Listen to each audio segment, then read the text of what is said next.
Perfect.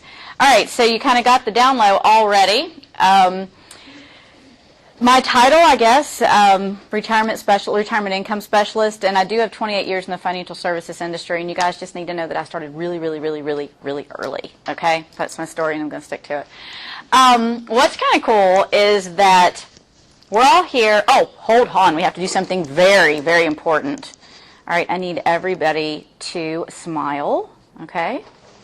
Everybody to smile, okay? Everybody, can you wave? Yes, no, maybe, hello, all right, perfect. All right, yes, that'll go on our Facebook page later. If you would be so kind, like us on Facebook. You can do it now, you can do it later, but we appreciate your support on that.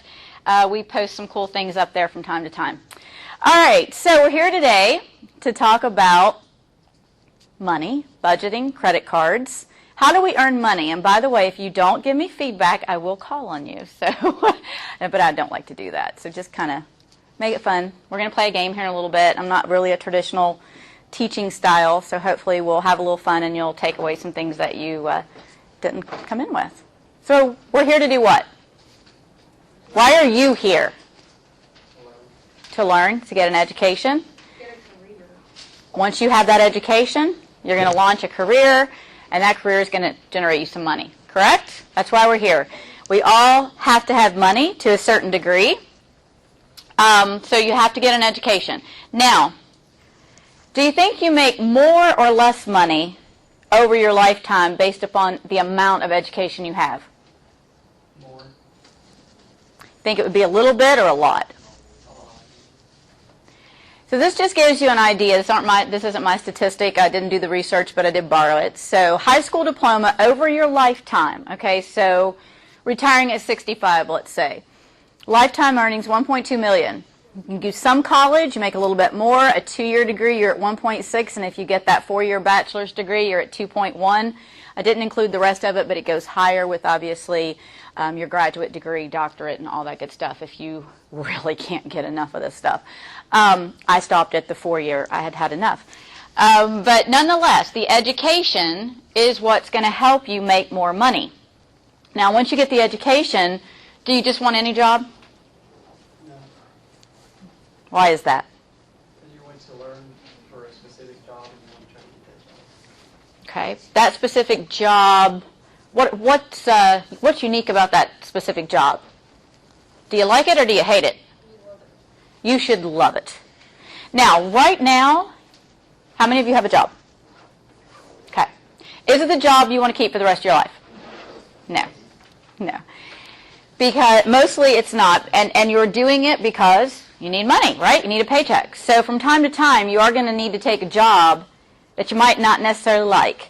But the goal is to find a career path that when you get up in the morning, you want to go to work, right? It's easy to get out of bed, get ready, you're pumped up, you're positive, and you go in and you do a good job.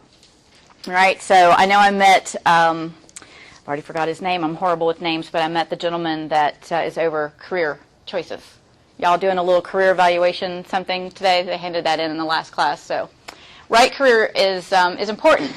Once you have the education, once you are on the right path in your career, then you need to spend money wisely. All right? Sometimes that's easier said than done.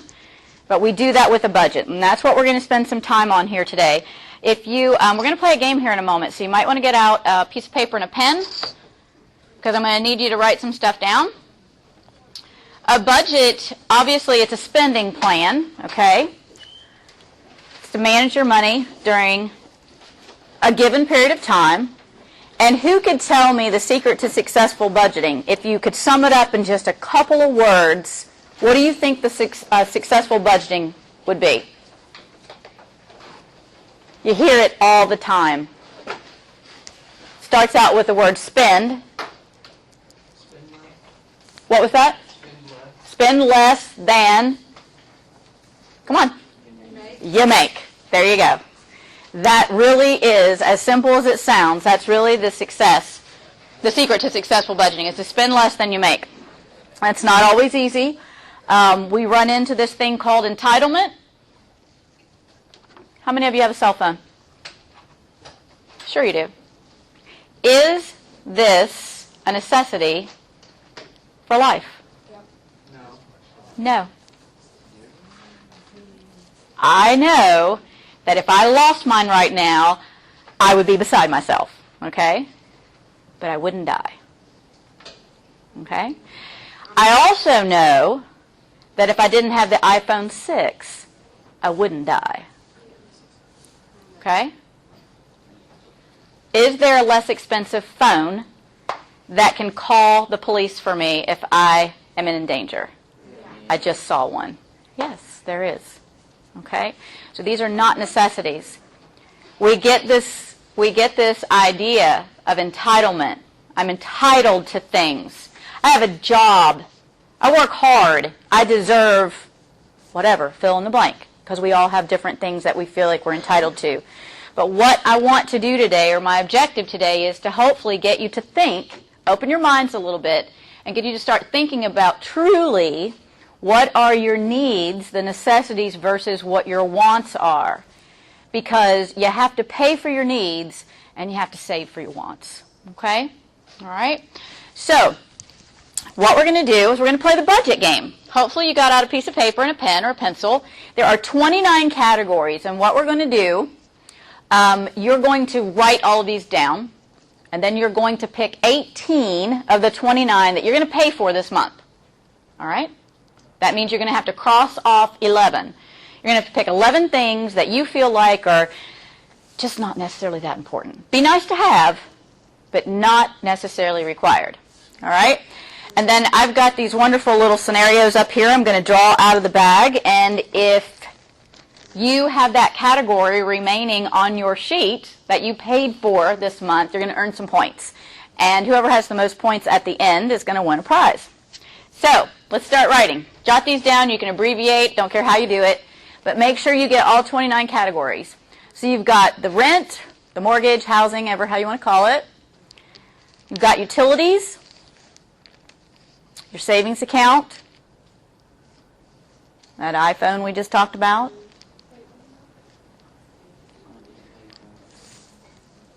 You've got water, sewer, trash. Transportation, you might have a car loan. You might not. You might take the bus, which is perfectly fine. But you have to have transportation.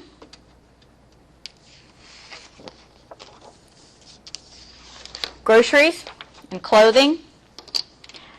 One thing I had the hardest time with when I started budgeting was I was like, I don't need any clothes. I got plenty of clothes. Well, you know what? You gain weight from time to time. I'm just here to tell you. You have children. Those of us ladies have children, and you know our bodies change. So, and things wear out. Plus, things go out of style. So, not the best excuse to spend money on clothes because you have to be in style. But still, we need clothes from time to time. All right, how are we doing on that? We have home and rental insurance and car insurance and education. We have this. We have a couple more pages. We need to move quickly through these. Good? All right, entertainment.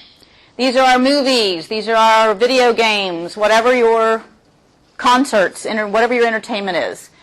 Get your cable TV.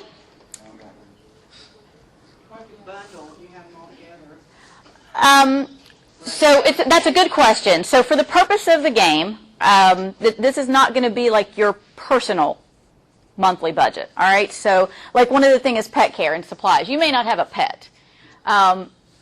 You just kind of have to evaluate, is pet care high or low on the list of priorities when you're limited on money? And I love pets, don't get me wrong. I don't have any right now, though. So we have entertainment on this sheet. We have television, medical and dental insurance, our dining out. By the way, food is not dining out. Dining out is a treat. Okay, grocery shopping is required. Dining out's a treat. Home repair or improvements. Now, you might not own a home, but you have to kind of think if you did, you know, you might have some repairs that you have to take care of, just normal wear and tear. Home decor and furniture, charity, electronics, all of your computer gadgets. If you have a credit card, which we are going to talk about a little bit later, or if you have a pet. And then here's our last ones. Oh, I'm sorry. Apologize.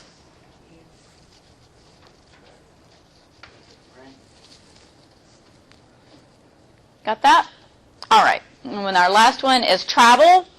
There's our internet, There's gifts. Oh my goodness. How many of you get caught up in Christmas besides me? Yeah. I'm going to date myself, tell you how old school I am. Anybody heard of a Christmas club? Best way to save for Christmas. Best way to save for Christmas. Christmas club. Actually, I've seen some of the local banks come back with it. It's a bank it's a savings program basically, and you decide how much you're going to spend on Christmas. So let's say you're going to spend $500 on Christmas. Well, they're going to give you a coupon book. So every week when you get paid and go into the bank, each coupon's $10. So you give them $10 and you give them the coupon, and come November 15th or so, they send you a check for $500. They generally make the last payment for you. You don't make a whole lot of interest, but so you might put in $490 and they'll send you $500. But the bottom line is you've saved, you're prepared, and you're not using a credit card.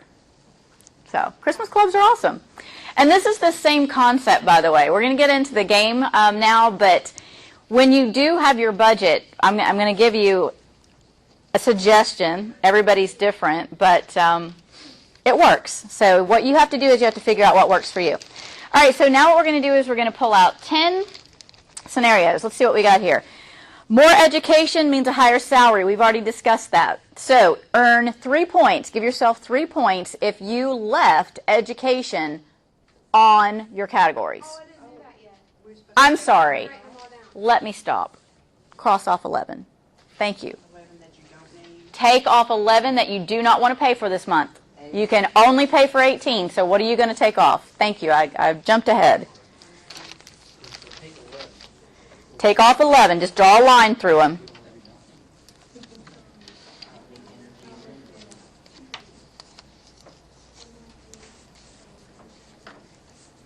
Again, we're challenging you to kind of think about priorities. Again, what's necessity, what's want. That's hard sometimes. You see how we struggled with our conversation about the cell phone.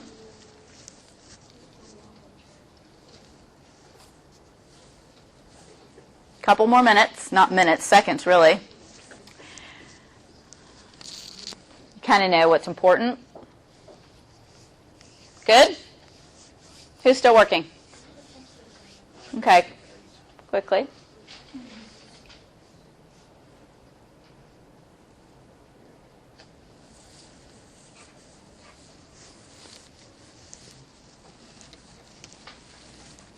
And just so you know, I'm throwing the education one back in the bag. That's not a freebie.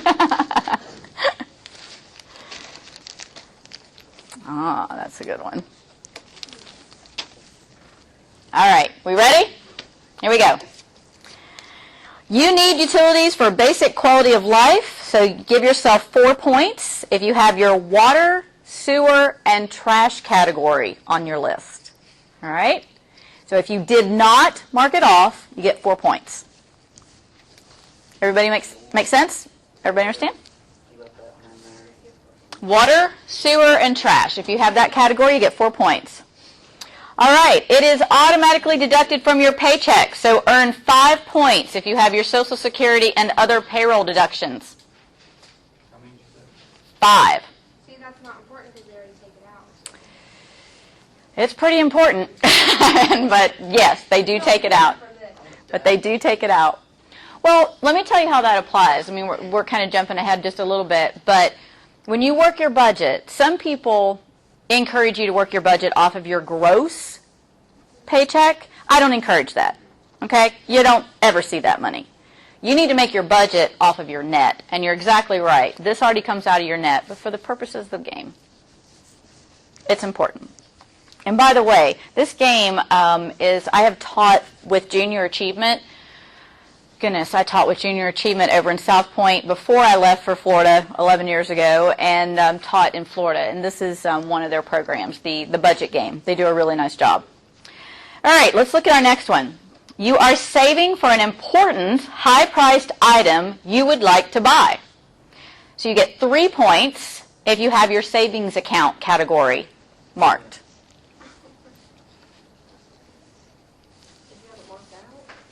If you kept it. These are all going to be ones that you get points if you kept them on your list. They are not marked off. You said it's 3. free. Are you kind of seeing, we haven't had a 1 yet, but 3 is not quite as important as the taxes. You got 5 for the taxes. It's important to save, but you don't always have money left over to save. You have to work at that, especially when you're just getting started. All right, you have to take a trip for a family emergency. So you get 2 points if you have your travel card. Just 2 points.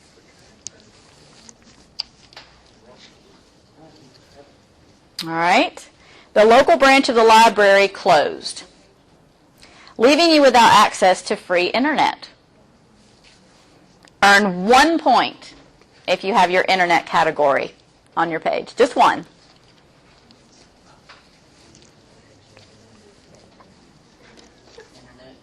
One for internet.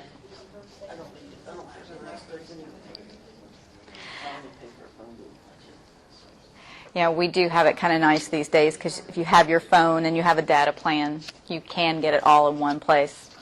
But those plans aren't cheap. So, all right, everyone at work agreed to bring a gift for a special occasion next week.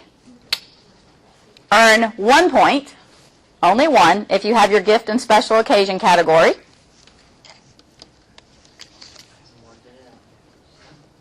You need transportation to get to your job across town. Earn 4 points if you have your transportation category. All right, we got 3 more here we're going to go through. Let's see, this says, oh no, it's an unexpected visit to the vet. How many have pets? Wow. If you take care of your pet, that can get expensive. Yeah. All right, you get 2 points if you have your pet care and supply category. Just 2.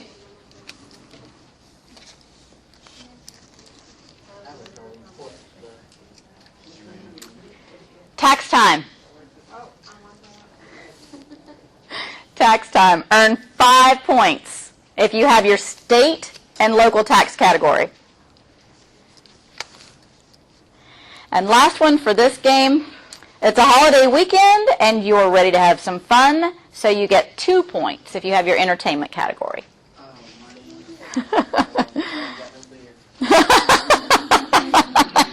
That's all right. I like the attitude. Beer is not a necessity. It's a want, but not a necessity. All right, let's see here, guys. Total up your points.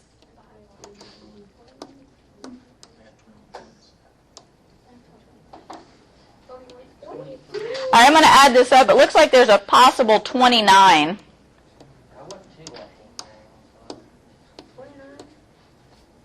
Yep, there's a total of 29. Who got 29? Who got 25? Very nice. Anybody else get 25 or better? 26. She's lying. She's a brat. You got 26? You got 26. You got a tie. Yes? Yeah. Okay. Pick a number. I think you don't have any more things. We could, but they could both get them right. We'll do 1 more, and then we'll just have pick a number. All right, hold on. Hold on, let's see. This is just between the 2 here. Here we go.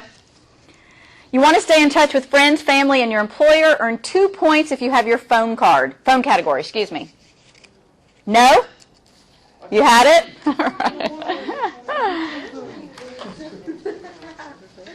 There you go. Thank you.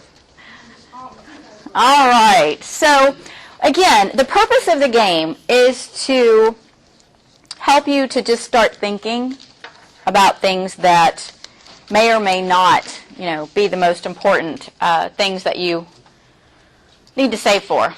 Now, there's a sample budget. I'm actually going to show you shortly where to find this, but let's go over it quickly. There's really 3 things that you need to look at when you're forming your budget. Is anybody working with a budget right now? Let me stop. Listen, I just said yesterday I need a budget plan. Wonderful. That's perfect timing. You're working with one now. How often do you tweak it or reevaluate it? Like, every day. Mostly on the weekends because I'm a driver for Marco's. And So your income's fluctuating. yes. Okay. I'm also a martial arts instructor, so I kind of just put all that in together. Because that's to pay for car insurance and a 40-minute commute to your medical that you need. So he's looking at his pretty often. It really depends on how often you have money coming in, but like everything at my house is on a monthly budget. Even the car insurance that you can pay quarterly or semi or annual, I pay it monthly because I just don't want that big bill coming. So depending upon how your bills are structured and how your income's coming in, you might be looking at this more often than not. You should at least look at it quarterly, but a lot of times right now you probably should be looking at it minimum monthly.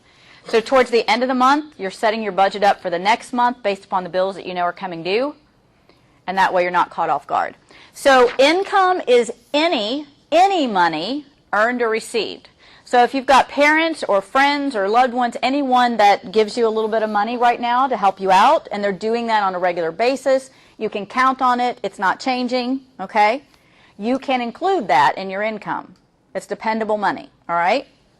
So the first one we've got is our income, so you can't spend it until you obviously you have it. The next thing you want to look at are the fixed expenses. Give me a quick example. What's something that's not going to change that we need? House payment, rent, housing. That's not changing. What else? What kind of bills? Utilities. Sometimes they change. You could be on a budget, which I highly recommend a budget on your utilities. What else? How about insurance? Car insurance. Things like that.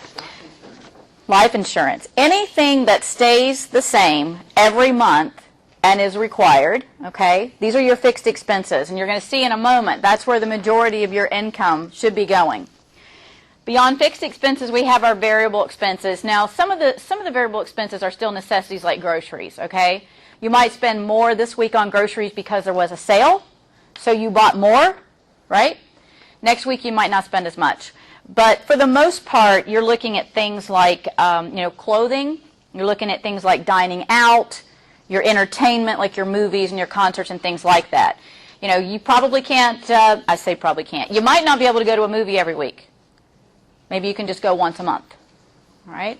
But that's okay, because then when you go, you'll really appreciate it. All right? Now, where you can get this, if you Google. And again, the presentation, if you want it, is going to be available to be emailed to any of the students. So, if you don't write this down or whatever, you can get to it later if you want it. But if you'll Google JA Personal Finance, Junior Achievement, JA Personal Finance, you'll see a page that looks like this. And then you'll select the one that's the Personal Finance, and then the page will look like this. And when you scroll to the bottom, you'll see that there is an Excel. It's in Excel, and that's kind of nice because it's going to do the math for you. So you're literally just going to plug your numbers in. You can save it. You can play with it every month or every day or, whatever you need to do, and it'll keep adjusting your numbers for you. And you can see if you're in the hole, in the red, or if you're in the black, or y'all know about that, right? Black is good, believe it or not, in this scenario, and red is not so good. Okay? So that will give you something that looks like this. But you can use anything. Just use something. Okay? That's really the key. Use something. All right. So, how do you know how much to save? How do you know how much to spend? 11:30. Do we go to 10 till? Is that our time? 10 till? Okay. All right. So, I'm not going to sit here and browbeat you and tell you need to spend 2% on clothing and 5% on food. That's not what this is about. I want you to have some guidelines and some flexibility. There's some self-satisfaction that comes from making your own decisions, right? So if I tell you that we've got a 50-20-30 rule, and I'm going to tell you how this breaks down, within those percentages, you get to choose how you want to spend your money. So the first one is our fixed cost. We've already talked about some of the fixed costs, which is our housing, right? So this is a category where we recommend no more than 50%. So let's say you're making $1,200 a month right now, all right? And you're thinking, all right, I can get an apartment for $600. Can you?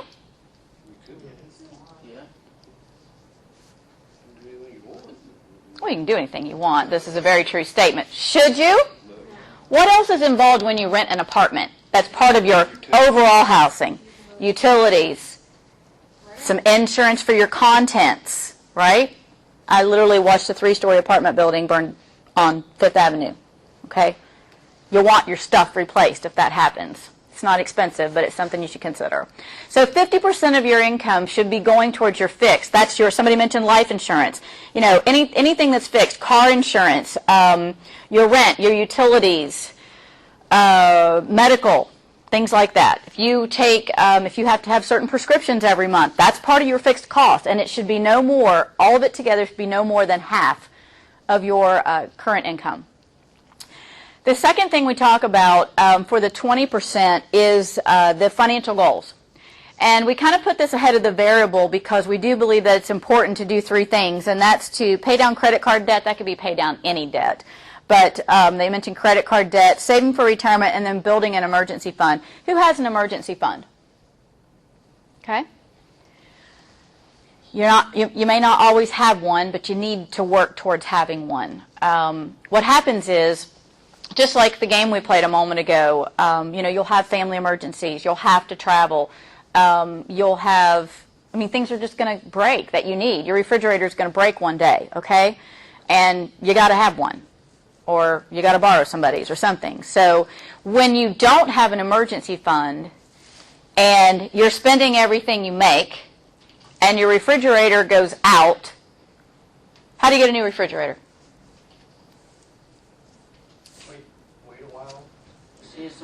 Your food's going to spoil, but that's I guess that's an option.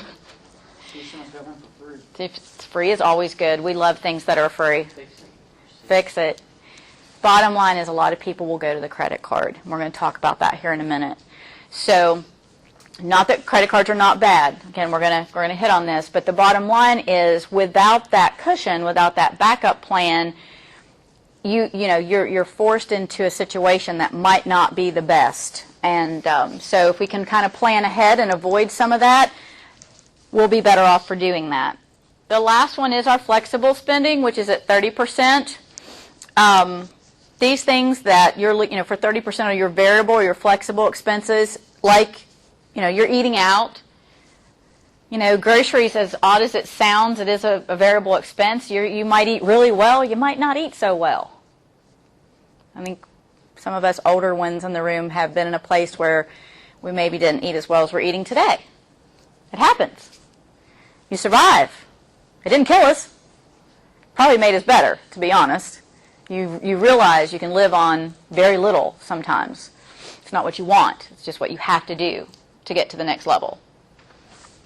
So, shopping and hobbies and entertainment, even fuel. You say, well, I got to get to work. I got to get to school. Yes, you do. But do you have to go to Kings Island? That's fuel to drive up there, much less the ticket to get in. Or just that joyride. I know that sounds silly, but I have a 20-year-old with a GTO. Gets like 6 miles to a gallon. He can't keep fuel in the thing because he likes to drive it. Right? Not a necessity. That's a hobby. All right? Everybody got the 50, 20, 30 rule? Or guideline? Not really a rule. I don't like rules. I like guidelines. What questions do you have so far? Any? Comments? Feedback? You guys are quieter than the 9 o'clock class. That's bad. Oh, wow.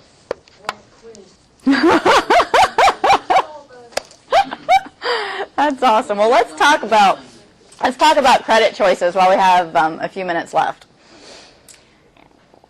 Believe it or not, knowing how to use credit is important. Now, who thinks credit cards are bad? Don't be shy. I really want to know. Who thinks credit cards are bad? Okay. Well, I'm going to play devil's advocate. I don't think they're bad. It's kind of like Walmart. It's a necessary evil. I shop at Walmart. I'm not particularly a fan of Walmart, but they have everything, and it's, reasonably priced. So what do? You have to think of credit cards, things like that, as a tool. All right?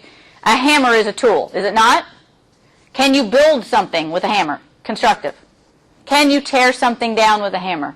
Absolutely. So it's not the tool's fault, right? It's not the credit card's fault if you mess up. Okay? So credit is a tool. And believe it or not, you got to have it. So how many of you or who in this room has a car payment right now? Anybody? Car payment. My hand is up. Okay? So if I went into the bank and I said I want to borrow $10,000 for a car, what are they going to do? What's the first thing they're going to do after I give them an application? They're going to pull my credit. Okay? What are they looking for? To be specific. A good credit score. They are looking for a good credit score. How do you get a good credit score? Something very basic here. Wait a minute. More basic than that. Paying your bills. More basic. You have credit. You have to have credit. Thank you.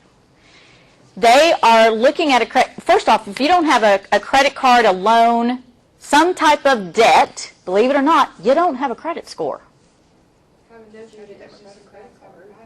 Say again? You can do that without a credit card. You can do what with that? You're making payments on You, homes and cars and stuff like that without a credit card. yes, you can. But I'm speaking of credit in general right now. So you have credit. Credit is required. Okay. It can be a mortgage. It can be a car loan. It can be a credit card. It can be a student loan. Okay. These are all forms of credit. Believe it or not, the utility company is a lender. They are lending you. You're going to borrow their electricity for 30 days, and then you're going to pay for it.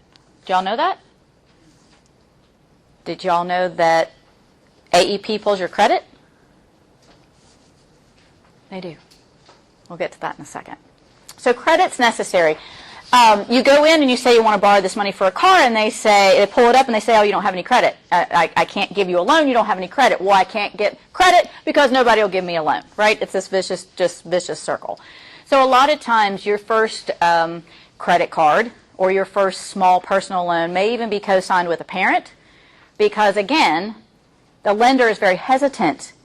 They're looking at you as a very high risk. If you have no credit history, if you have no activity whatsoever, they have nothing to base a decision on other than the fact that you're 20. And they don't like the way you dress. Right? Yeah. So they're going to say, no, you're too much of a risk for us. And so they would deny you. But it's necessary for you to have some credit. So what we have to do is we have to figure out how to get it and how to use it responsibly. Okay? So when we think of it as a tool, these are some of the other areas where your credit comes in. So obviously, your insurance. Well, I say obviously, maybe you don't realize that, but car insurance. You get Geico or whoever. They pull your credit report. Okay, they're looking to see if you pay your bills. They're looking to see if you're responsible. Believe it or not, all of that plays into the level of risk you are for them. Utility companies we talked about, landlords. Why landlords? They want their rent, right? They want to know, do you pay your rent? Do you normally pay on time? Are you slow? Your credit report tells them more than just a number and more than whether you're paying or you're paying slowly, because all of that equates to whether or not you're responsible or irresponsible with money. And that equates to a higher risk or a lower risk. Employers, are you aware that employers pull your credit report? Talk to me. Do you know that employers pull your credit report? Yes. They do. They do. So your credit report says a lot about you, and a lot of people are looking at it. Now, if they pull your credit report, credit scores run from, I think, 300 to 850. I think that's the range, or 350 to 800 or something like that. But the bottom line, this seems so basic, but I can't emphasize this enough. The lower your score is, the higher the risk you are to the lender. I don't care if the lender is the utility company, the bank, the landlord who's loaning you space for you to sleep for 30 days until you pay your rent again. So the lower your score, the higher your risk. And what happens is when you're a higher risk, do you pay more or less for the service? More. So it kind of goes right back to our budget, right? So if you are a good credit risk, you have some credit, you pay on time, you are responsible with money, You'll get a better rate on things like car insurance. You'll pay lower deposits at your utility companies because they want, if you're a high risk, you're bailing on your last electric bill, so you're putting down a big deposit because they're not going to give you that last electric bill for free. Okay, so this all plays in and circles right back to the budget because we need to keep as much money in that budget as possible. So here are some good decisions that you can make or do. You're allowed one free credit report from all 3 agencies, TransUnion, Experian, and Equifax. We talked a little bit in the last class. There are a number of programs available that you can spend some of your hard-earned precious money on that say that they'll help you with credit or repair credit, this, that, and the other, or provide credit counseling. Be careful about that. A lot of those are useless. I'm not saying that you can't get help. But I know the last teacher, I think Becky was talking about it. I think Goodwill Industries has some type of credit counseling. I don't know anything about it. I know it exists. But the bottom line, as you mentioned earlier, what do you do when you get in a bind? Well, free. You look for something, borrow or free. Always choose a service that is free before you pay, if nothing else, just to see if it's worth your while. What do you lose? A little bit of your time. But you haven't lost any of your money. All right, so be careful. They've turned this credit repair thing into a business, and everybody's not above water. So I'm just going to leave it at that. All right. Now, obviously, pay your bills on time.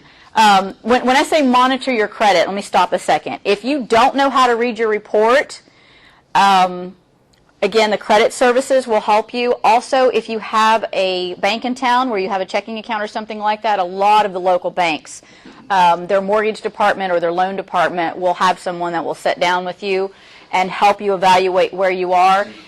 Guys, you need to check these things because there's even inaccuracies. There's stuff on your credit report. I bet you there's someone in this room right now, if we all put our credit report right now, I bet you one of us, at least one of us, would have something on the credit report that was wrong. Doesn't even belong to you. I'm not kidding. It's ridiculous how the Social Security numbers get, the numbers get turned. It's a 2-3 and they type it in as a 3-2, and all of a sudden your good credit's going somewhere else and their bad credit's coming to you. You have to watch these things. So get these free credit reports, learn how to read them, and make sure everything that's on there belongs to you. All right? Pay your bills on time. It's a no-brainer. This is the next one's crucial. My youngest son just got his first credit card, okay? He's got a $400 limit.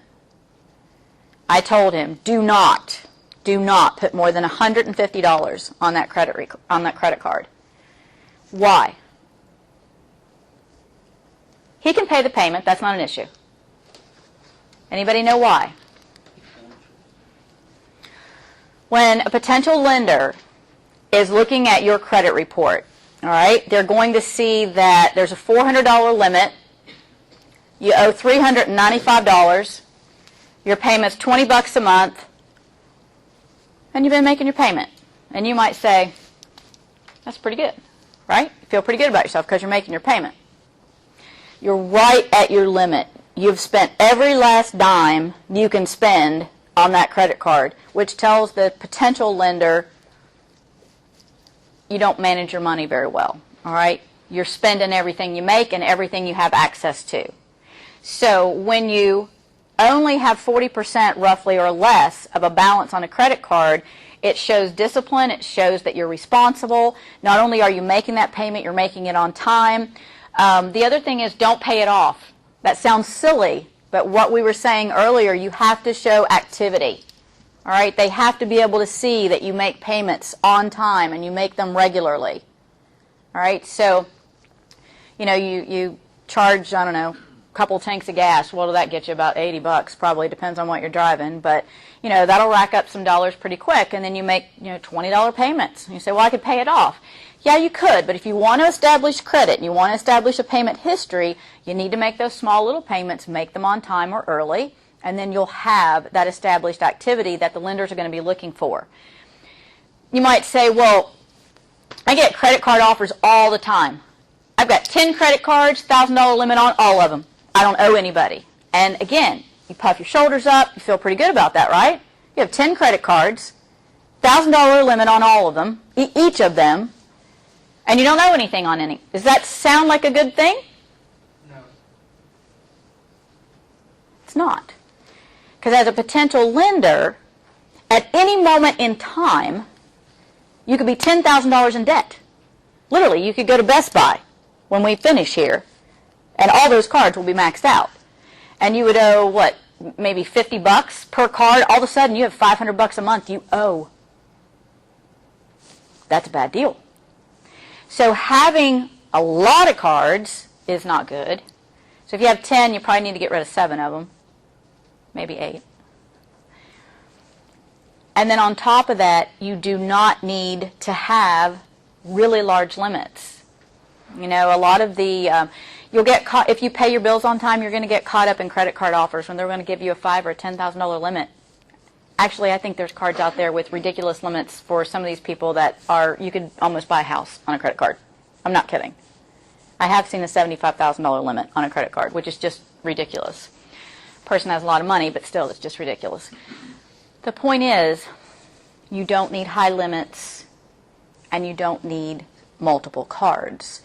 You need a card, in my opinion, to establish credit so that you can get a car loan or a mortgage, right? Be great if you can pay for a car in cash, and many of us have, especially if you discipline yourself and don't buy a new car. A lot of good used cars out there. But more than likely, we're going to need a mortgage when we buy the house, right? We're going to need a loan when we buy a house. So you've got to have some credit established. So to have some credit cards out there to establish the activity and to get your score is good, but it also serves, when used properly, as a backup plan when that refrigerator does go out and you didn't have the rainy day fund. Okay? It's not for the, what do they even sell now, the 85-inch LED whatever. It's not for the TV. It's for the refrigerator when it decides to stop working. Good enough? This is another one, the 888-5 opt-out. It's not just to stop the unnecessary checks on your credit report, because they do pull. These pre-approved programs will go in and they will pull your credit. Now, when lenders pull credit, so if you go into Best Buy, how anybody check out and they say, "Oh, would you like a Target credit card today? Oh, do you have a Best Buy credit card? I can sign you up right now." Y'all hear that? Yeah. So every time you apply, you might not even be approved, but every time you apply, your credit's pulled. Every time your credit is pulled, 1 or 2 points come off your score. So you do not want a lot of credit pulls or credit inquiries, they call them. Okay, so be careful about that. People are very, yes ma'am. Are those just like random? Because like I'll get checks in the mail from car places. Here's so much. Is that what they do? Because I get those and I'll just shred them. But if you pulled from a car place up in Kentucky or something, I don't. They've bought a list, sadly to say. But when you get these loans or you do any type of financing, you're signing everything, and there's fine print in there that says they can sell your information, your contact information. But yeah, they do a pre-approved check. So in other words, it doesn't hurt you as bad as if you had applied at Best Buy and they denied you. But they can go in and they can say, "Hey, this lady actually pays her bills. Let's offer her something." So, but still, it's tempting. So not only do you not want the inquiries, but you need to just kind of protect yourself from the temptation. Good question, though. Any other questions? Comments? No? Do you have the website for them, for the free reports? There's one that West Virginia, Kentucky, and Ohio do called Annual Credit Report. It is not free credit reports. These are the commercials for where you have to sign up for something. This one, you get it for free, and you have to pay for your credit score if you want it, but there's no strings attached for the reports. You actually, for the true one free from each agency, you must go to that agency's website. So they're going to know when you enter your information, you enter your Social Security number, whether they have given you one in the last 12 months. But you're physically going to Experian, you're physically going to TransUnion, and you're physically going to Equifax.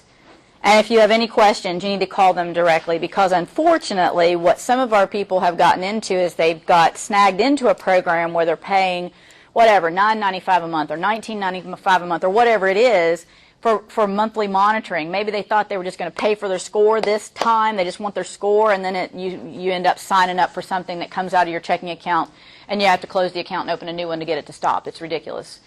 So just be very cautious about that. But if you go directly to the sites of the agencies, that's where you're going to obtain your free one. I'm not saying that there's not another service that might direct you there, but the cleanest way I know is to go directly to the site because all of them are in agreement that they offer one free each year. What else? Anything? This is how you reach us. jondaknows.com. If you have questions, you can email them to info@jondaknows.